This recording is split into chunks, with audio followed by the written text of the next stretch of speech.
Who's lying? Who isn't? Who's dead? Who's coming back? And what the heck even are these people?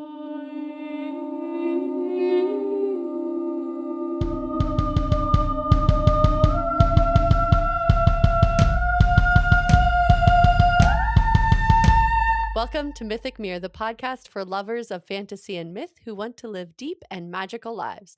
I'm your host, Mary C Kehoe. And I'm your co-host, Carolina Carter. All right, we will be giving spoilers. So if you have not finished City of Brass, stop, turn around, go finish, come back. We will be talking about all of it. We need to talk about all of it. We I do. need to process. Yeah. I'm traumatized. Uh-huh. I will say, I think the previous episodes I admitted to being a squeamish reader and said that this book was fine. I will say these last couple chapters certainly ramped it up. If you are a squeamish reader, definitely don't listen to it on tape or on whatever. I am able to read it by I skim. Like if I see a part that's gonna make me squeamish, I just skip like a paragraph. And so just to my fellow squeams out there, first of all, I apologize for calling you squeams. Second of all, don't listen to this last part of the book. Read it if you can, skip, or just listen to this podcast. We'll spoil it all for you. Yeah, there's times I didn't realize how many times I'd skim a book until I was listening to, I can't even remember what book it was, but when you're running over to the phone, no, stop, I can't. Yeah. There was one part where I was like, I don't remember this at all. And then I was like, that's because you didn't read it. You skipped this part. Yeah. Skimming is a great gift. Yeah. So where do we even So, begin? where do we even begin? First off, going from what we talked about last week, that we love all these characters. And it's amazing that we can love all these characters, that they've done terrible things, some of them more than others. So it's like nobody's, like Dara has, led an atrocity, complete horrible things going on.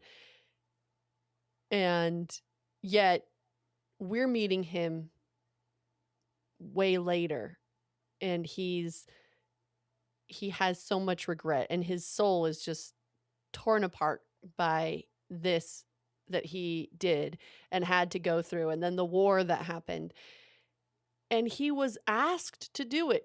He was under orders, and his whole entire worldview and religion is formed around obeying these people, obeying Right. the Nahids. And if he didn't obey, he'd be going against his religion, his like bone deep beliefs. And I loved that one of the lines that was most powerful to me in this book is when Dara is fighting with Ollie in the training ground. They're dueling or sparring. Yeah. And Dara says to Ollie something about, being a privileged young warrior, so firm in your beliefs. And he draws the parallel between who Ollie is now and what Dara was in the beginning, and how they were the same. And Ollie says, I'm not like you. I'd never do what you did. And Dara turns and says, pray that you're never asked to. And the mirroring of, it's like Ollie is who Dara was before everything happened, and Dara is who Ollie could become. Very easily. Yeah. Yeah. And how the king sees that. He loves his son. He loves Ollie. He believes that he wasn't trying to be a traitor, and that he believes that Ollie truly believes he would never betray his dad or his brother. And yet he sees Ollie's beliefs and how firm they are, and he knows both of his son's weaknesses. And he knows when he's gone, there will be forces trying to manipulate Ollie into fighting his brother. And that those weaknesses are there in both of them. Mm-hmm. The scene where at the end, when the king tells Ollie what's going to happen to him in his future, I don't know. I haven't read the rest of the series yet, and I've only Mm-hmm. read a little bit of the second book, which I don't remember very well. So I don't know what happens. But I think that moment when the king has to give up his favorite son, the son who Mm-hmm. is the son of his heart, and he knows he's sending him to his death, and that he can't kill him cleanly. He has to do it in this banishment way that leads him open to anyone coming to kill him. And he apologizes for that weakness. And I think that's the moment. I think it kills him. I think from here on out he's dying. The king. And yeah. I mean, whether he Yeah. actually dies in this series or not, I don't know, but I think this is It the just rips moment. his heart out. Yeah. That was I the part think in it the kills book him. that gave me the chills, is when he said, when Ollie's like, why not just kill me then? And he says, because I can't bring myself to make that order. And for that, my son, for that weakness, my son, I am sorry. And there are many sad parts in the book, but that part I think made me the most sad, Yeah. because it's just, Yeah. you see how he saw this future when Ollie was born, and did his best to avoid it and create Ah. the best possible outcome, and And you that these find out how outside he was, forces. yeah, and you find out from the beginning, from his very first breath, you find out the king was his greatest defender. Yeah. And that, he killed people for coming to offer, hey, I'll get rid of him quietly. Mm-hmm. And, and that the mom thought he was going to kill him right then and there. And he was saying that's when he knew we didn't know each other at all if she thought I could kill my son as I Mm-hmm. was counting your fingers. And you're just like, Yeah. Oh man, that whole scene just is heartbreaking. yeah. But going back a little bit to how we got there, I need to know what you think. Do you think Ollie is alive and himself? Granted, if he is alive, he soon won't be because of his exile. But so he fell in the, we already announced spoilers. Okay, so Yeah. he's Yeah. fallen in the lake. He gives his real name to the Marid, and something overtakes his body, shoots him back up. He certainly should have died from the wounds he received from Dara And drowning. and drowning and creatures biting him to death. And so did he heal, or is he not even himself? So here's my theory. Mm-hmm. There was a couple things before that point. I mean, they made a point about him swimming and how his mother's tribe swims. So they already Right. have a connection to water. Then when he's fighting Dara, there's a moment like he feels like he's sweating, but that would be impossible. Mm-hmm. And then when he's wounded and Drinks a ton of Nari is water. healing him, Mm-hmm. first she sees his blood and it's Shafet blood. Like it's not pure, right? It's not Jinn blood that I she's seeing. might have skimmed that part. Oh, okay. So So tell anyway, me. he when she's healing him, it didn't say it said something about how his blood was not black. And then later, Mm. when she's healing him and working on him and everything, when he wakes up, he's drinking tons of water. And she's like, I've never seen anyone drink that much water at once. You might want to like chill out a little bit. Mm-hmm. And then she looks down and water is pouring out of his wound. And And then when he goes healing. swimming, it heals him. Like it's Right. way more healed than before. So he already has Okay. some connection to, and I think his tribe, his mother's tribe, being allies with the Marid. So I think there's Mm-hmm. actually something. He's part Shafet or he is Shafet, or I think he already had some connection to the Marid already, like his tribe does, because then they also have that flashback with the sister and him. Like he was able to do it too, Right. able to do Right. like shape the water. So The I think water that's like magic. a secret held by his tribe because all the other ones would think it's like an abomination. Fascinating. Yeah, so I think he already had a connection to the Marid. I think now I think he is him, but he's definitely changed, obviously, but like in a fundamental way. Right. So far, nothing is what it seems. Alizad is either part Marid or Shafit. Nari, the king, is messing. We don't know if he's messing with her head or if he's telling her the truth for the first time that she actually isn't cursed, that she is Shafit and she doesn't look pure blood to him, that he just said that.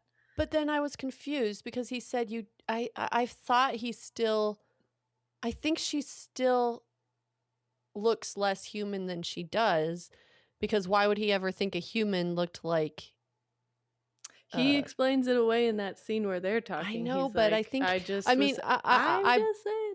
I know, but I believe when he said she does have human blood, but it's not as like it's a little bit. Like he anyway, I think she's still there is something about her appearance, I think.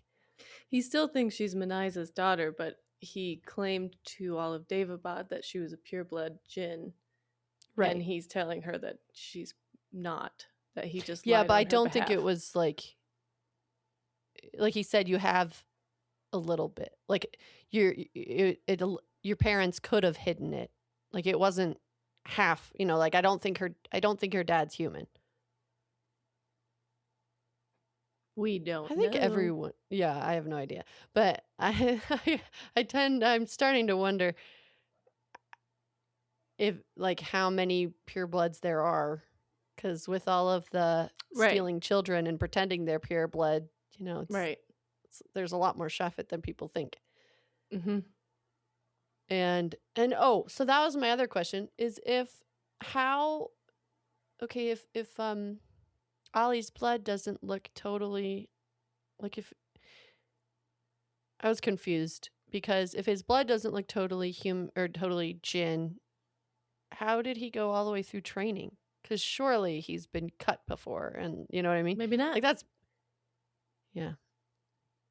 Maybe he's just that good. He's that well. He didn't. Or He he wasn't was born that never good. this wounded. Like he, Yeah, probably was passable, but he never had someone like in his guts before. yeah, maybe so. And then we have the biggest reveal at the end. Can I get into that now? Yeah, go. Where we find out that Jamshed is also Nahid. Yeah, That she is not the only one, that they have been protecting and hiding him and his lineage his whole life. So is that her brother or is he a different? well, he could be a brother or he could be a cousin. Because remember, it was the two Nahids, Right. the sister and brother. And is he So actually Kave's son or not? yeah. And Nothing are is what there it other seems. sleeper cells out there? Like how many? Right. How many are there? What's going on? And And that then, sorry, we're I getting was just gonna excited. say it's so like the very last scene of this book completely shifts your understanding of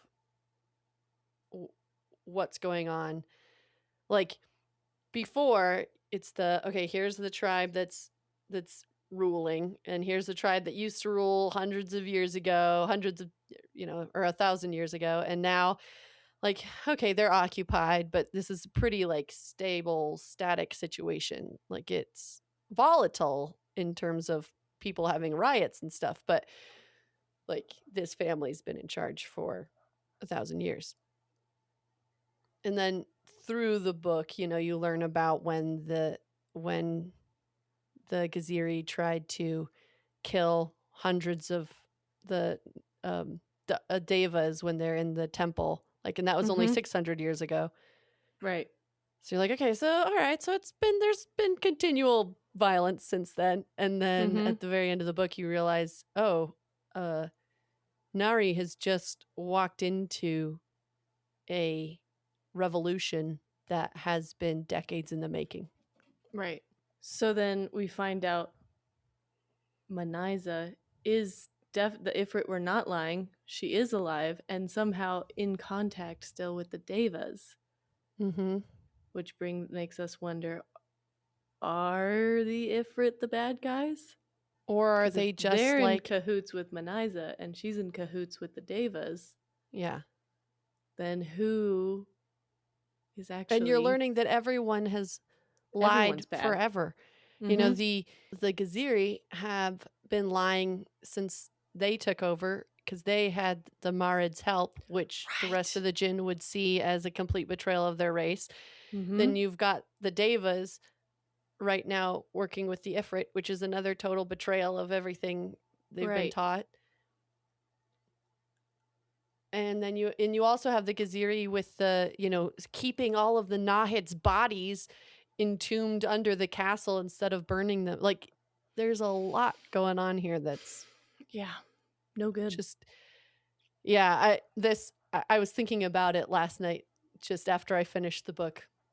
Mm-hmm. And it's, if a war goes on long enough, there isn't a good side and a bad side anymore. Right. Like, sure, the rebellion in the beginning might have had, I mean, they had good reason with the way the Nahids were killing the Shafit. But does that mean the guy who led it was good? I don't know. Like, Mm-hmm. from Dara, you hear that he's this hateful fanatic who, wanted to kill all the Devas and tried to, and then on the other side, he's this saint. Yeah. So we haven't even talked about what Dara did. Should we pause for our Discworld delight and then get into that? And now for our Discworld delight.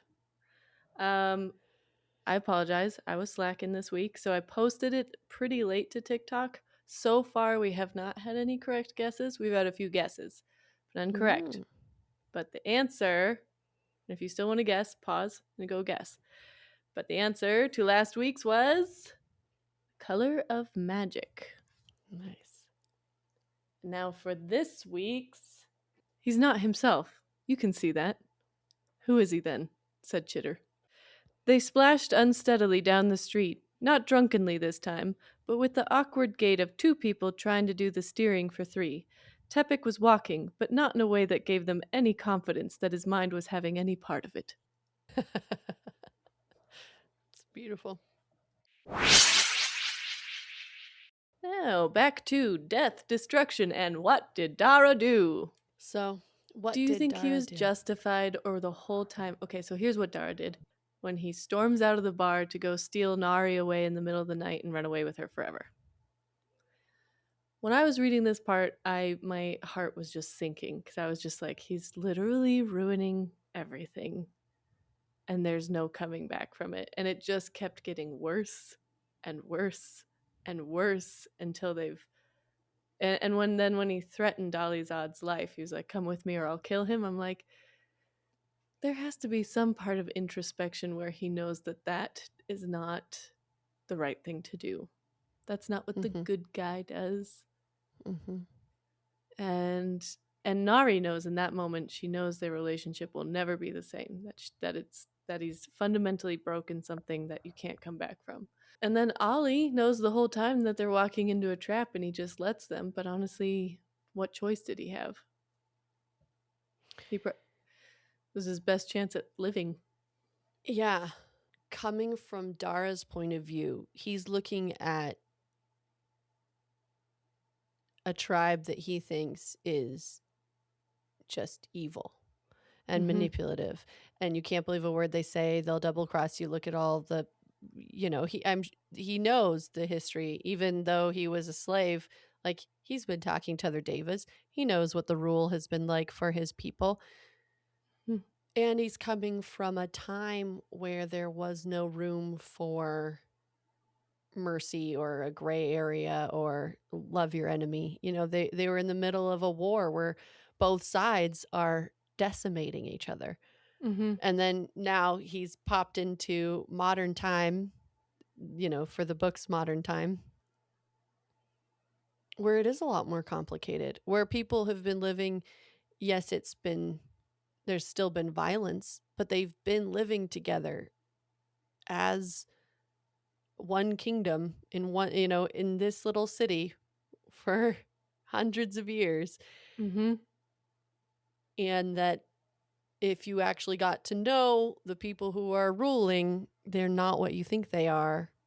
And it's a lot easier to make these absolutist decisions by making the other person, the other tribe, dehumanizing them, turning them into the absolute evil. And I think Ollie does the same thing. He's done the same thing with Dara. Obviously, he just thinks he's an absolute monster. Mm-hmm. But you also see him do it with the Devas, kind of grouping them all together as, they would just kill off all the Shafet. They'd burn them. They're all as bad as the Nahid Council was, kind of thing. Mm-hmm. Um, does that excuse what Dara does? No, it doesn't. And you're reading it just going, if you would just listen to her and trust her, that's all you needed to do in that moment. Like, yes, I understand running to a room, and I understand the plan of like, we're getting out of here. This has gone way too far. This is crazy. And you didn't want any of this anyway. When she had just negotiated like the best deal in the history of deals for herself, like, Right. and he just ruins it. But in his mind, he's thinking, I have forced her into a position where she feels that she has to sell herself in order to survive. Well, I'm the that's one because who you brought didn't her into tell this her position. anything. Hmm? That's because he just lied and was shady and Right. like wouldn't talk to her. So now he feels guilty for that. He's shoved her into a position where now she is selling herself to the worst people possible because she thinks that's how she's going to survive. And I know things now that there is another option. So now I just have to get her out of here, and then I'm going to explain it all.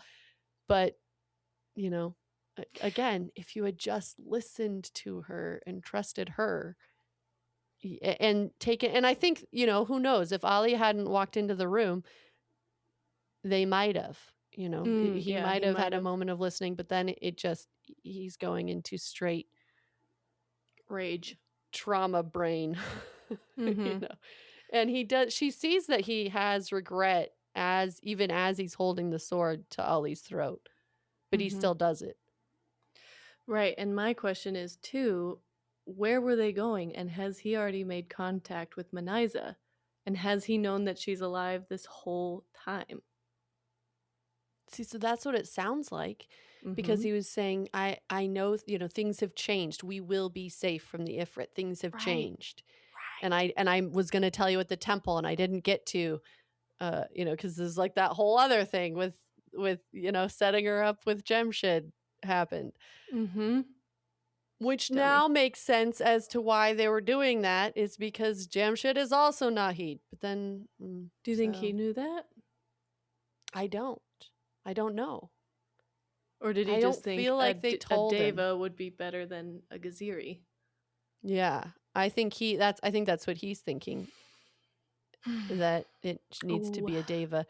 But Kava definitely knew, and the Mm-hmm. uh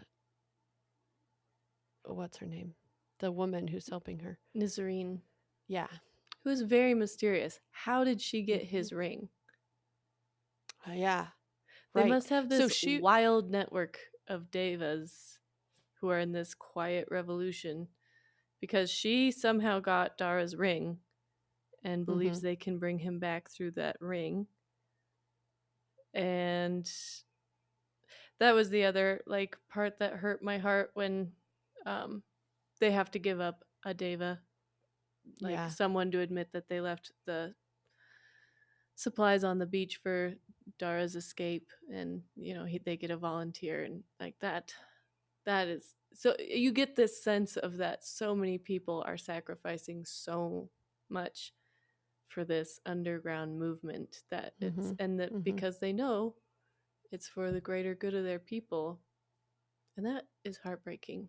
And that's something, is because this whole time, this whole book, you've been focused on this underground movement of the Shafet and the plight of the Shafet, and what are we Mhm. going to do for them, and how are we going to better their lives? And then you find out, a just casually, that it wasn't that many hundred of years ago that they tried to burn alive hundreds of deva inside the temple.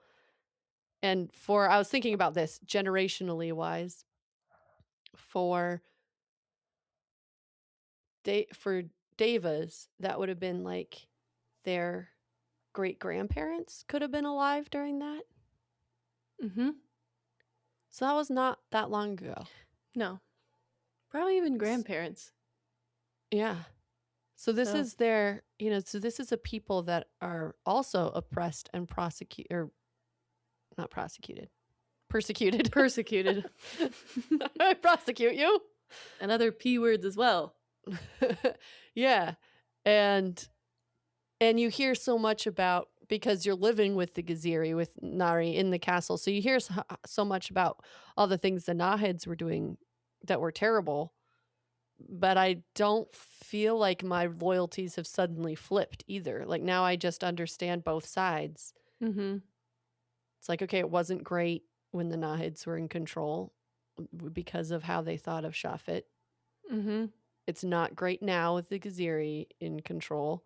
And the king wants peace, and he wants to bring all the tribes together, and he understands that the Shafet are equal and should be, treated as real live human beings. But he won't push that because he values peace more. Mhm. And is that wrong? Well, Like, because he's not going to get peace either way is the problem. right. And it's And how, interesting.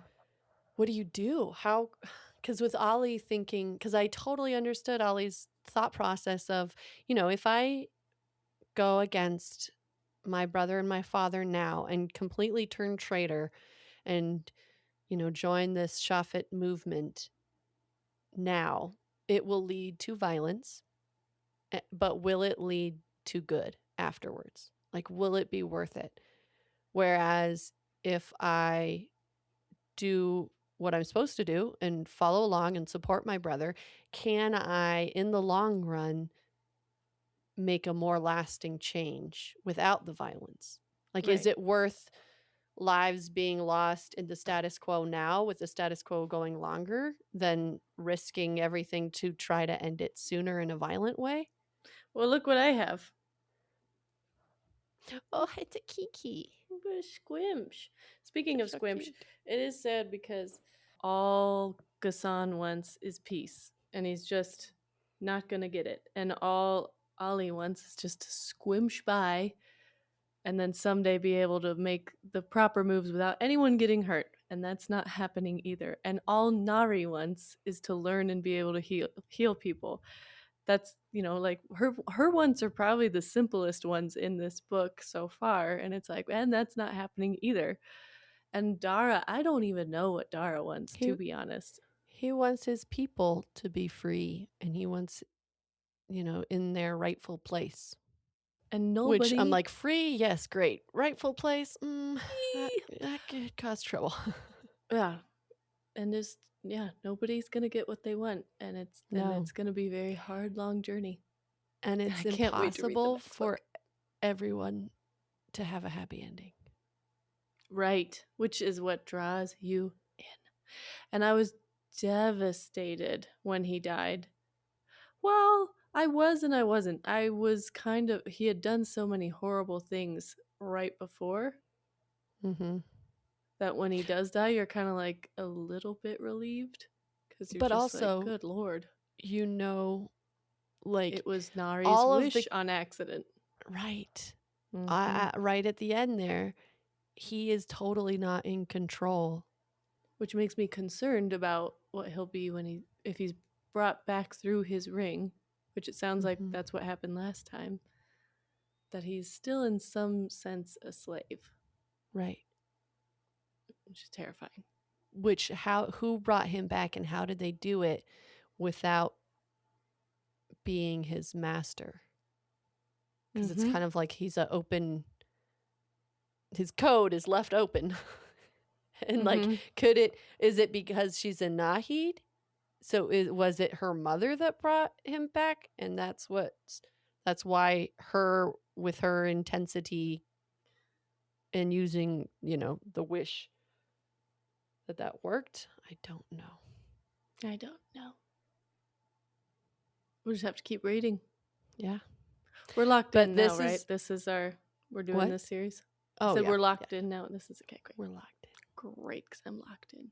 I am, and I'm also it's just, when you look ahead, and I don't know what's going to happen, but I am trepidatious, and I feel a little tired already from the heartache. I have Aw. heartache already for these characters. We could insert a light one.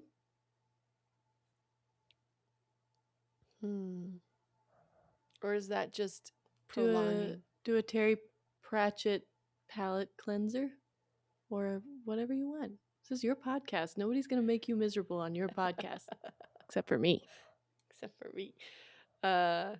You know what? Let's just continue on. We'll get through this together. Yes, we will, and it'll be okay. It Yeah. won't.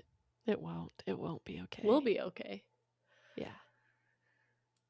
So, is there anything in this book that we can... is there anything in this magical lies and revolution that we can bring into our life? Yeah. Tell the truth. Communicate clearly. Don't practice rituals that you don't know the meaning of. Listen. Sometimes it's nice to read a book like this and then you put it down and you love the characters, you're so intrigued, and then you're like, how lovely it is that I don't have to deal with those problems in my life. That's true. That's why I used to love watching Orange is the New Black. I would speaking of being squeamish, I was far too squeamish for that show. I don't know what I was doing. But as soon as the credits would roll, I would just have this euphoria of I'm so glad I'm not in jail. And it would just give me a great rest of the day. It's like you were purposefully giving yourself the feeling you get after waking up from a nightmare. Yeah. I was just the world is my oyster. I can do whatever I want. I'm not in jail. I'm not going to jail. I can do whatever I want. Within the law, so that you don't go to jail. Right, yeah. Well, because I will not be going to jail. It looks terrible. One other random thing I love from this book, doesn't have to do with, our own lives. It could. Is that the high priest is actually kind and wise. When she goes to the temple and is just having this moment of overwhelm, kind of to be expected. When Dara did not expect it, he's like, "Isn't this great?" And the priest cuts in and is like, "Oh, there's something here I want to show you," and takes her into a quiet, calm room and shows her the original altar, which also helped the reader, because then we're seeing this, worn altar that's super simple and super battered. And you're like, okay, this is what the Devas came from. All this finery and everything came, the huge altar out front, that was built up through the empire time. But this is what they came from, with the founding Deva. This was her original altar, and it's battered and it's small and, been through it. Yeah. And that, and he's pointing that out to Nari, that everything, it starts small and it starts imperfect. Nobody's grand and perfect to begin with. And I'm so sorry. You go ahead. I was just gonna say, and then giving her the quiet time and actually being really kind, understanding. And I feel like he might be the only one in this whole book who's not manipulating anyone. That's a good point. He really was just take the time you need and know that we are here for you. Mm-hmm. And I'm really glad, really, really glad you brought him up because you were talking about mirroring at the beginning of the episode. And we haven't talked about the mirroring at the end where she gives her speech that Ghassan makes her give, and that the Devas, like, what do they do, Mary? Because it's the main priest who does it first. So she is forced to say the terrible things about Dara, Mm-hmm. saying, just painting him as this completely Villain. crazed, violent, he just lost it and was attacking me, and Mm-hmm. painting him as is a loose cannon, so to speak, which he is a loose cannon, but dishonoring him completely and separating herself from him. And she doesn't know how the Davids are going to react. Are they going to hate her now for saying this about uh, their hero? Even Mm-hmm. though it's clear that she doesn't want to, she's still doing it. So she Mm-hmm. kind of expects them to hate her. And then the high priest bows to her and, gives her the diva. I think he touches his head or something. Mm-hmm. He does something, a sign of respect. Right. And then everyone else just is totally silent and just bows to her. And it's this moment of cohesion with the devas. And she looks back at Ghassan, the king, and sees the fear in his eyes. And this part I terrified me, and I also loved it where she says, and Nari smiled. Nari always smiled at her marks. And that's, I got chills. And it's so she did, this was the first chapter. She smiles at her marks, and it says Nari always smiled at her marks. And the last chapter. And you get this sense of that she's found herself again.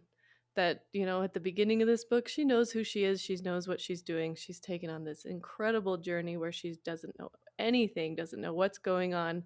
And then in that final chapter, she's back, baby. Yeah, for much, much bigger stakes. Higher Oh, yeah. stakes? Bigger and higher. Mm-hmm. Steaks. That's what I'm having for dinner. Oh, I'm coming over. Want to? Mm-hmm. It's a BYOS. Oh, I don't have any steak. Carolina, what was your spark of the week? Just happened. My spark of the week is that I am not in jail. Feels good. Feels right. Carolina, do you have an actual spark? It does spark joy that I'm not in jail, but I sat and watched. I have a when you find a new artist and you just fall in love with them. So my musical spark this week is Ray. I've been watching her live performances and I'm just totally blown away. I love her music. I love her as a person. And has been a major spark for me this week. Nice. I'll have to go listen. Mary, what was Yeah. your spark of the week? Okay, my spark of the week is a book that I've been listening to. It's called Jane Austen's Bookshelf. It's nonfiction, and written by a rare book dealer who started a whole journey of finding all the women writers that Jane Austen read, Mm-hmm. and that led her into discovering why and how they were popular and were considered classics. Most of them were considered classics, and then how that got kind of washed away. But she said the cool thing is that this author is reading all these books and finding out that they're not subpar, like how we've been kind of brought to believe, like Anne Radcliffe. Oh, it's just going to be melodramatic and super. I don't know. It's just Califragilisticexpialidocious. yeah, and how it isn't, and especially when you learn about the times and the lives and what the lives of these women and the times that they're writing in, and how these books fit into that, and how it's kind of also about the creation of the modern novel, which is pretty cool. So if you're a nerd, it's a good book. Love it. So if you want to continue on with us next week, we will be talking about the beginning of Kingdom of Copper. And if you want my free short story, you can check out the link below. Get to dip into the world of my upcoming epic fantasy series. about ancient secrets, lost gods, and And it's lots really more. good. So Thank read you. it. We're so grateful to be spiraling through the universe with all of you. It's not always easy, but no good story ever is.